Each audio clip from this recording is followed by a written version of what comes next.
নিঃশব্দ ঘর, জানালার বাইরে হালকা বাতাস বইছে। রাত তখন প্রায় 10:30।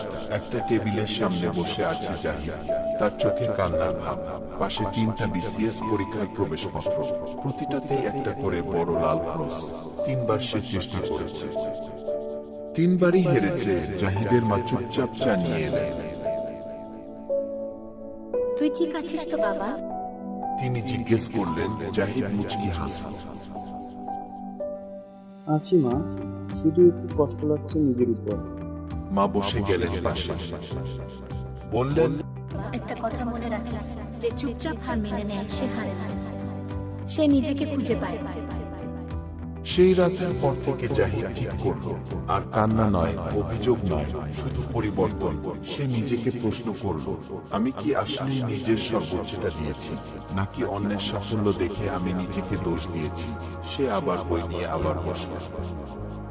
মাঝে মাঝে রাত 3টায় বিদ্যুৎ চলে যায়, তবু মোমবাতি জ্বালিয়ে পড়ে সে। জাহিদের বন্ধুরা ফেসবুকে ছবি দিত, নতুন জব, US2 সেলিব্রেশন, কিন্তু জাহিদ সে চুপ।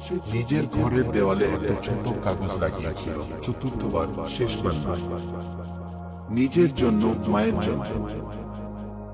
দিন যায়, রাত আসে, এক একটা অধ্যায় সে বারবার পড়ে। প্রতিবার নিজেকে জিজ্ঞেস করে, তুই পারবি তো? কিন্তু তার মন বলে, হ্যাঁ পারবি, কারণ তুই আজও হাল ছাড়িসনি। 1 বছর পর বিসিএস ফলাফল বের হল। বিসিএস প্রশাসন মেধা তালিকায় তার নাম এসেছে। তাই তার মা চিৎকার করে কাঁদলেন, এই প্রথমবার। জাহিদ কিছুই বলল না, শুধু মায়ের দিক দেখে হাসল। এই হাসি ছিল এক নিঃশব্দ যুদ্ধের বিজয়। সেদিন সে একটা ফেসবুক পোস্ট দিল, 3বার ফেল করেছি, 4র্থবার জয় পেয়েছি। নিজের ব্যর্থতা নিয়ে চিৎকার করিনি, শুধু প্রস্তুতি নিয়ে ব্যস্ত ছিলাম।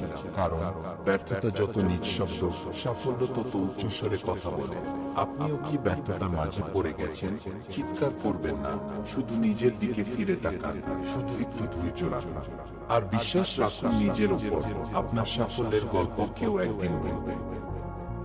এমন ভাবেই, আপনার যদি এই গল্প ভালো লেগে থাকে, তাহলে আমাদের চ্যানেলটি সাবস্ক্রাইব করুন, লাইক ও শেয়ার করুন। আপনাদের মতামত আমাদের অনুপ্রেরণা দেয়। কমেন্টে জানাতে ভুলবেন না।